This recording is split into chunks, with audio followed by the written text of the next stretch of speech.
Hello friends, welcome to my channel. आज आपका हमारे चैनल में फिर से स्वागत है। तो फ्रेंड्स, उम्मीद है आप सब अच्छे होंगे। और फ्रेंड्स, सबसे बड़ी बात, आप हमें हमारी वीडियो को देखकर आगे बढ़ा रहे हैं, उसके लिए बहुत बहुत थैंक यू। इसी तरीके से आप हमें आगे बढ़ाते रहिए, हमारी वीडियो को देखते रहिए, लाइक करते रहिए, शेयर करते रहिए और कमेंट भी करते रहिए। और अगर आप में से कोई हमारे चैनल पर नया है तो प्लीज़ हमारे चैनल को सब्सक्राइब करना ना भूलें। तो चलिए वीडियो शुरू करते हैं। आज हमारा चैप्टर 3 शुरू होगा, केमिस्ट्री में क्लास 9th का एटम्स एंड मॉलिक्यूल्स। आज हम आपको बताएंगे एटम्स और मॉलिक्यूल्स के बारे में। तो चलिए वीडियो शुरू करते हैं।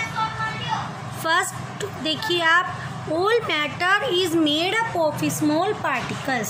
सभी मैटर जो बने हुए होते हैं वो छोटे छोटे पार्टिकल्स से बने हुए होते हैं, वो क्या कहलाते हैं? हमारे एटम्स और मॉलिक्यूल्स। तो देखिए, different kinds of atoms and molecules have different properties.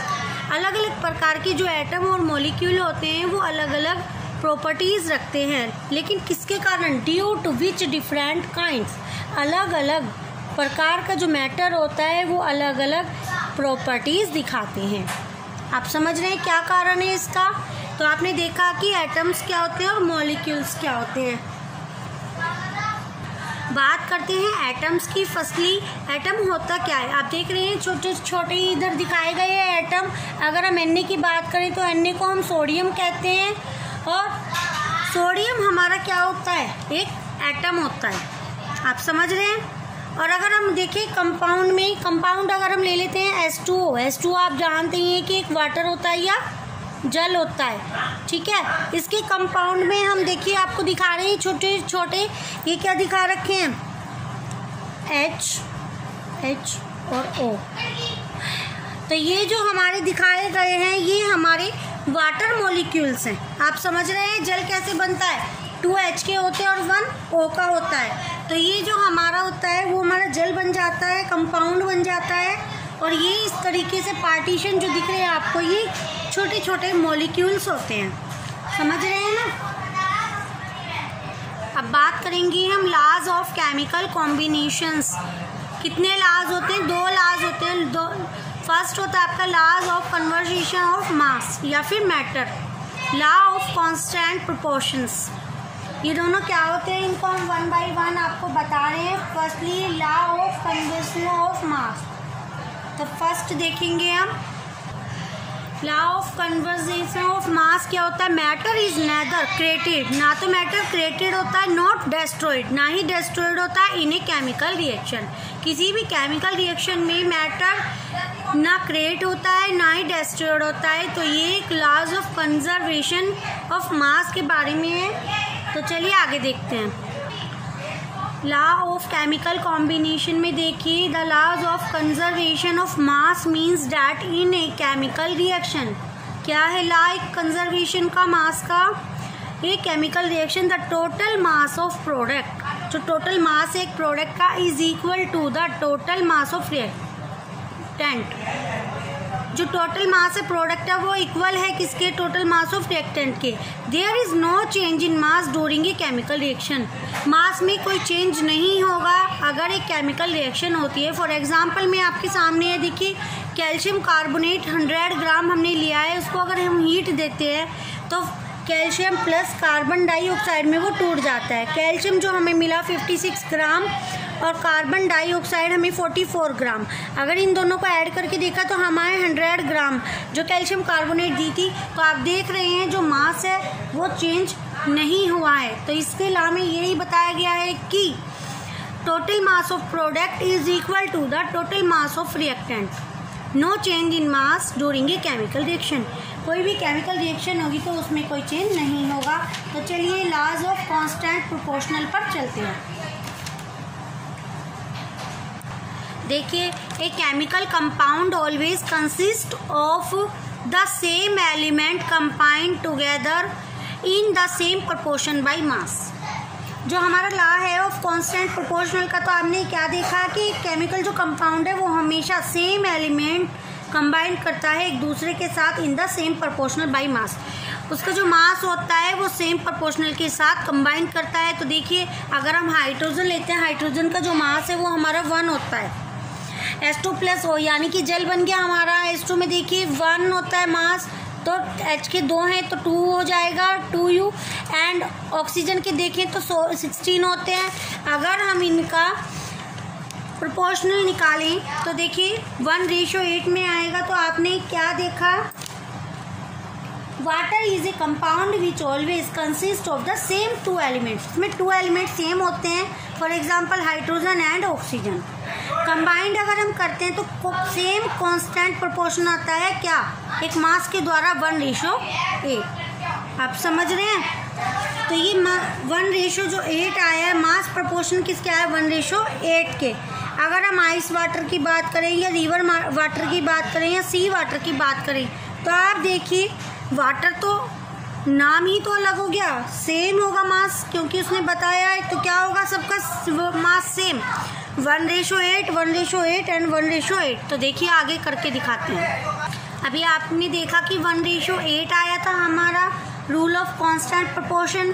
तो देखिए आइस वाटर हो या फिर रिवर वाटर हो या सी वाटर हो, सेम रेशो होगा, क्योंकि तीनों ही जल का काम करते हैं। जल हमारा H2 होता है और उनका जो मास प्रोपोर्शन आएगा वो 1:8 आएगा।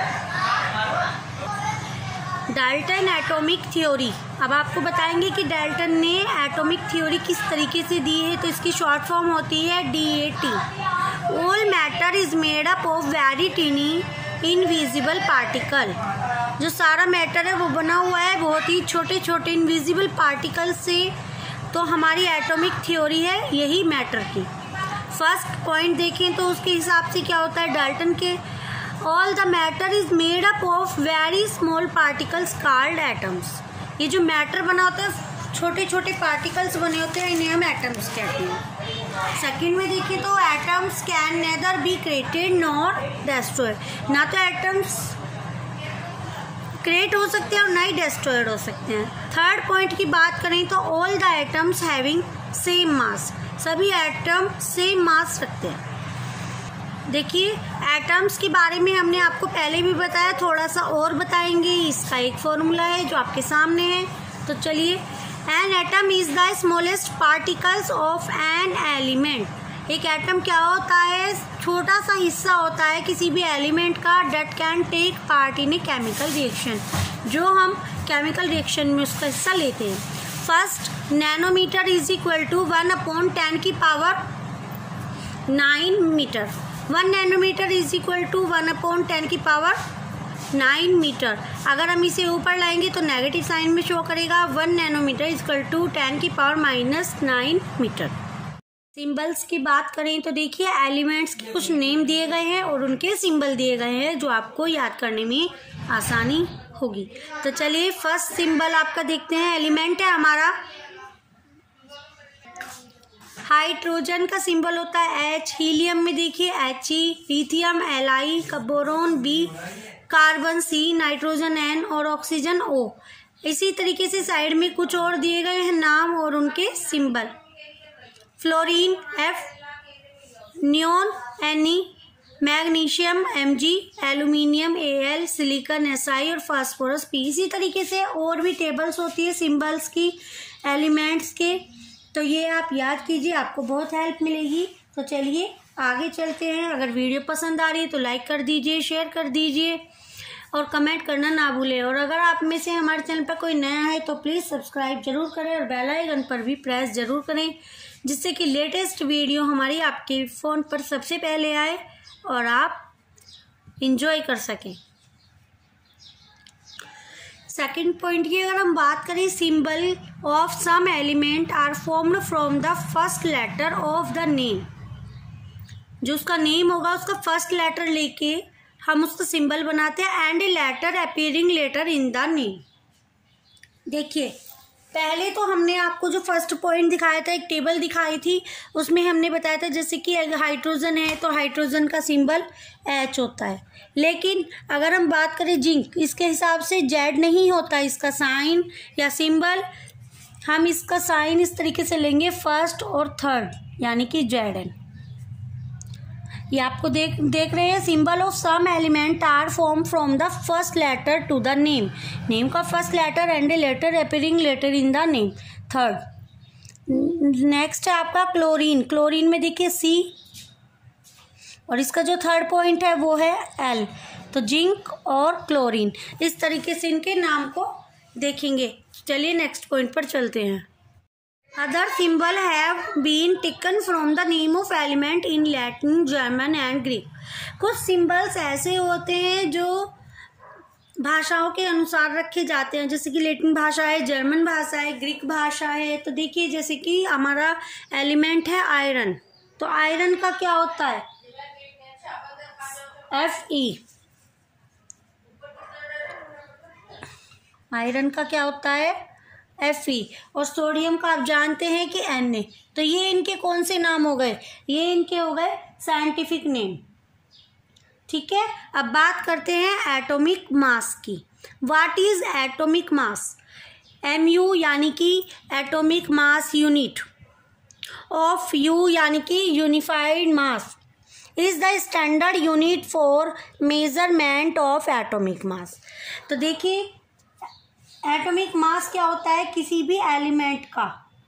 फॉर एग्जाम्पल हम ऐसे लिख सकते हैं, an atomic mass unit 1U is defined as exactly 1/12 the mass of an atom of carbon 12।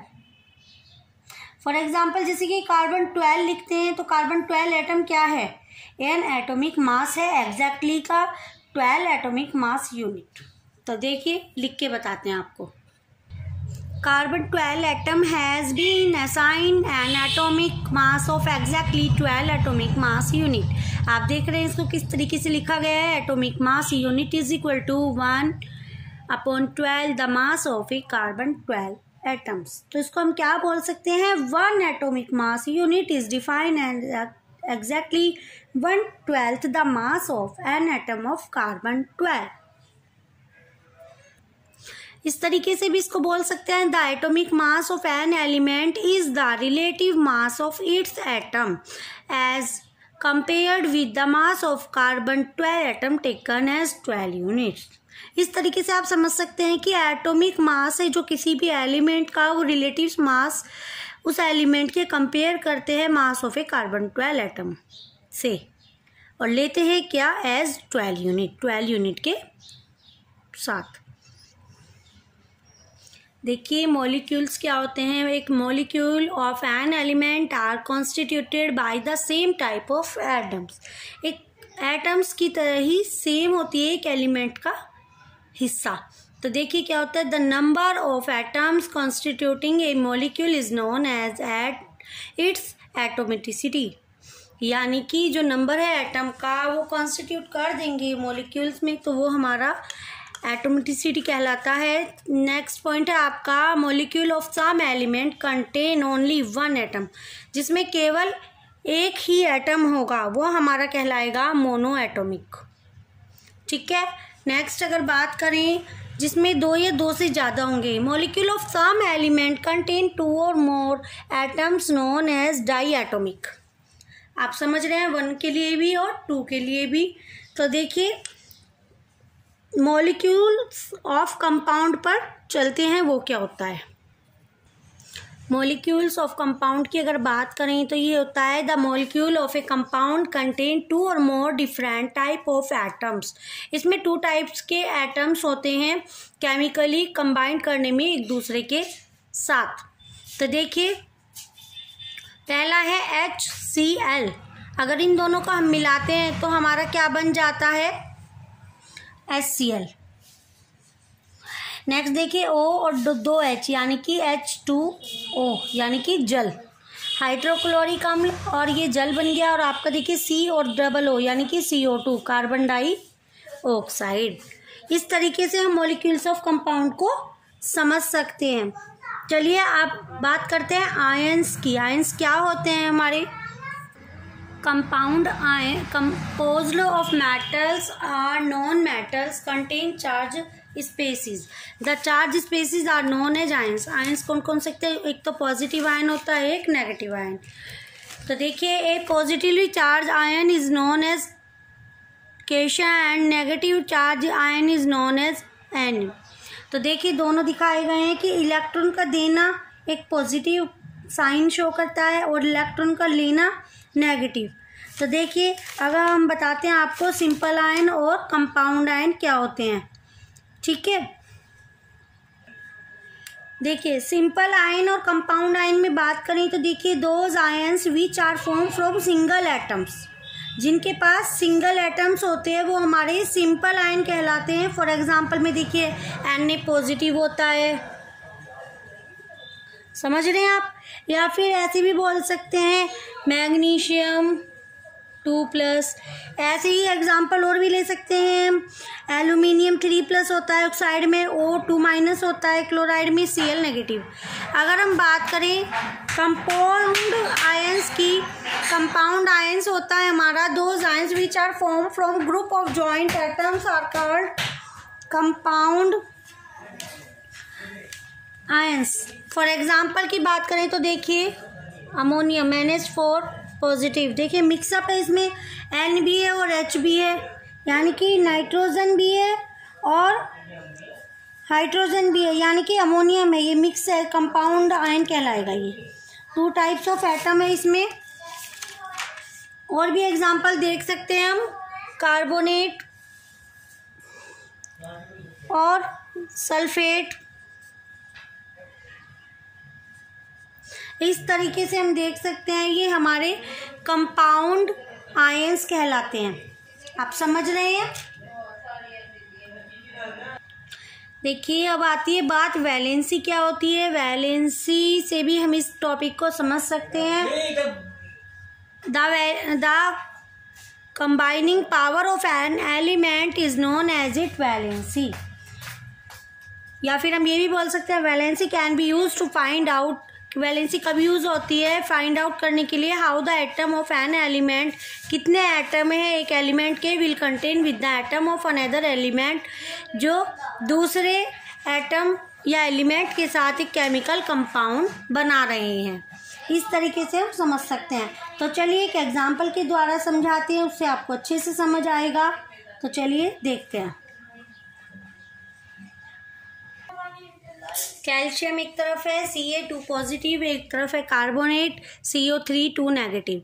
आपने देखा कि हमने इनकी वैलेंसी दोनों साइड क्रॉस मल्टीप्लाई का साइन दिखाते हुए लिख दी है। तो फॉर्मूला हमारा क्या बनता है, Ca2 CO3 की होल ट्वाइस। अगर इसको डिवाइड करेंगे 2 से 2 कैंसिल, या 2 1 जा 2, इस तरीके से भी लिख सकते हैं। तो हमारा फॉर्मूला क्या बन जाता है, CaCO3, क्योंकि 1 शो करें या ना करें समझ सकते हैं, ठीक है। अब बात आती है 1 मोल ऑफ एटम्स का, जो होता है फॉर्मूला होता है ग्राम एटॉमिक मास। अब बात करें 1 मोल में एटम्स में क्या वैल्यू होती है, 6.022 इंटू 10⁻23 एटम्स। इस वैल्यू से आप क्वेश्चन सॉल्व कर सकते हैं। इजीली लर्न करना होगा आपको, और उसी लर्न करने से आप क्वेश्चन इजीली सॉल्व कर पाएंगे। उम्मीद है आप सबको ये वीडियो पसंद आ रही होगी, तो लास्ट तक देखते रहिए। और अभी हम आगे इसकी क्वेश्चंस भी आपको इजीली सॉल्व करके दिखाएंगे। उसके बाद उन्हें देखकर आप अच्छे से इस चैप्टर के न्यूमेरिकल सॉल्व कर सकते हैं। तो लास्ट तक बने रहिए हमारे साथ वीडियो पर। देखिए अब बात करेंगे हम एटॉमिक मास की, मॉलिक्यूलर मास की और मोलर मास की। ये सब क्या क्या होते हैं और ये किस टाइप से हमने फॉर्मूले लिखे हुए दिखा रहे हैं। आप सोच रहे होंगे किस तरीके से इन्हें याद करना है। वेरी इजीली आप वीडियो को देखते रहिए और अच्छे से समझते रहिए, आपको अभी ही याद हो जाएंगे। तो चलिए देखते हैं एटॉमिक मास क्या होता है। Mass of 1 atom of any given element, किसी भी 1 एटम का जो मास दिया है वो इस तरीके से है। देखिए H यानी कि हाइड्रोजन का 1 यूनिट 5 मास, कार्बन का 12, नाइट्रोजन का 14, ऑक्सीजन का 16, सोडियम का 23 and magnesium 24, aluminium 27, calcium 40 and chlorine 35.5 unit 5 मास। अगर आपने एक ये टेबल याद कर ली तो आप अच्छे से मॉलिक्यूलर मास निकाल सकते हैं और मोलर मास भी निकाल सकते हैं। सबसे पहले पता होना चाहिए कि मॉलिक्यूलर मास क्या होता है। Mass of one molecule of any given compound. यदि हमें किसी भी कंपाउंड का एक वन मॉलिक्यूल मास दे रखा है तो देखिए हम कैसे इजीली निकालेंगे। फर्स्ट है आपका H2O। आप देख रहे हैं H का इसमें 1 है लेकिन यहाँ पर 2 है H2, यानी कि 1 × 2 क्या हो जाएगा, इस तरीके से लिख सकते हैं, होल प्लस O का हमारा यानी ऑक्सीजन का हमारा है 16। तो देखिए 1 × 2 यानी कि 2 + 16 क्या हो गया हमारा 18 म्यू। आप समझे। इस तरीके से कार्बन डाइऑक्साइड का अगर हम निकालें तो C का आपने देखा 12 प्लस और O का 16 की 2 यानी कि इस तरीके से, तो 16 + 12 यानी कि 32 + 12 यानी कि 44 म्यू। इसी तरीके से हम मैथेन का निकाल सकते हैं CH4। C का आपने देखा 12 और प्लस में H के 4 है यानी कि 1 म्यू × 4। तो देखिए 12 + 4 यानी कि आप निकाल सकते हैं 16 म्यू। इस तरीके से आप और भी निकाल सकते हैं, एग्जाम्पल HCl, H2SO4। अब बात आती है मोलर मास क्या होता है। Mass of 1 mole of any given atoms. यदि हमें मास दिया है एक मॉलिक्यूल का तो हम वो एटम निकाल सकते हैं H यानी कि हाइड्रोजन। आपके पास है 1 यूनिट 5 मास, यानी कि यहाँ पे U लिखा है और वहाँ यहाँ पे हम ग्राम में लिख देंगे तो सेम वैल्यू पुट करनी है, सिर्फ ग्राम में चेंज होगा। यानी कि नाइट्रोजन का आप देख रहे हैं 14 है तो 14 ग्राम लिख देंगे। क्लोरीन का आप देख रहे हैं कि 35.5 म्यू है तो क्लोरीन का हमने लिखा 35.5 ग्राम। कैल्शियम का आप देख रहे हैं 40 होता है तो 40 ही ग्राम। H2O की बात करें तो देखिए H2O का यहाँ पे है 18 म्यू, तो 18 ग्राम इसका आंसर होगा। केवल ग्राम में चेंज होना है। कार्बन डाइऑक्साइड आप देख रहे हैं 44 ग्राम लिख देंगे यहाँ पे। इसी तरीके से हमने नाइट्रोजन का अगर निकालेंगे इस तरीके से निकल जाएगा 14 म्यू + 6.022 × 10⁻23 म्यू। ऐसे ही हम H2O का निकाल सकते हैं सेम। बस आपको करना क्या है, एटॉमिक मास की जो टेबल है वो अच्छे से लर्न कीजिए। जब तक आप उसे अच्छे से लर्न नहीं करेंगे तो आपके मॉलिक्यूलर मास और मोलर मास निकालने में आपको डिफ़िकल्टी लगेगी। लेकिन अगर आपने एक टेबल याद कर ली तो ये 2 टेबल आपको इजीली याद हो जाएंगी। तो चलिए आगे चलते हैं क्वेश्चंस पर। चलिए एक एग्जाम्पल के द्वारा हम आपको इजीली समझाते हैं, उसी एग्जाम्पल के अनुसार आप क्वेश्चन करेंगे तो बहुत इजी लगेगा। हमने माना कि 30 पेन्स जो हमारे पास हैं वो हैं 150 रुपये के, यानी कि 150 रुपीज़ के। आई बात समझ में। अब देखिए 5 पेन की बात करें तो 5 पेन्स की जो कॉस्ट होगी वो हमारी होगी, हमने माना X। अब देखिए पेन्स के नीचे हमने पेन्स लिखा, रुपीज़ के नीचे रुपीज़, तो आप इजीली कैसे सॉल्व कर सकते हैं। देखिए 30/5 = में आप लिखेंगे 150/X। अगर क्रॉस मल्टीप्लाई की बात करें तो इस तरीके से आ गया 30X = 150 × 5। X की वैल्यू अगर हमें निकालनी है तो 150 × 5 / 30 इजीली कट जाएगा, 5 आ जाएगा और 5 × 5 होते हैं 25। तो जो हमारे 5 पेन की कीमत आई है वो आई है 25 रुपये। इसी तरीके से आप ये क्वेश्चन सॉल्व कर सकते हैं। तो चलिए 1 बाय 1 हम देखते हैं कैसे होंगे ये क्वेश्चंस। एक क्वेश्चन आपके सामने है, if mass of 1 mole is equal of sodium atom in 2.3 ग्राम। अगर मास दिया है 1 मोल का 2.3 ग्राम तो हमें कैलकुलेट करना है mass of 0.2 mole of sodium atoms. तो देखिए उसी फॉर्म में लिखेंगे जो हमने अभी आपको एग्जांपल बताया था। तो 1 मोल इज इक्वल टू आप लिखना 2.3 ग्राम और हमें निकालना है कि 0.2 मोल की वैल्यू हमें निकालनी है, तो हमने मान लिया x ग्राम। तो वही तरीका 1/0.2 is equal to 2.3/x। Cross multiply वही रूल करेंगे, x बन जाए x is equal to 2.3 × 0.2 gram. तो देखिए इसकी वैल्यू आप इंटू करके इजीली निकाल सकते हैं। तो 4.6 ग्राम इसकी वैल्यू आई। आ गया ना समझ में अच्छे से। तो चलिए एक एग्जाम्पल और देखते हैं।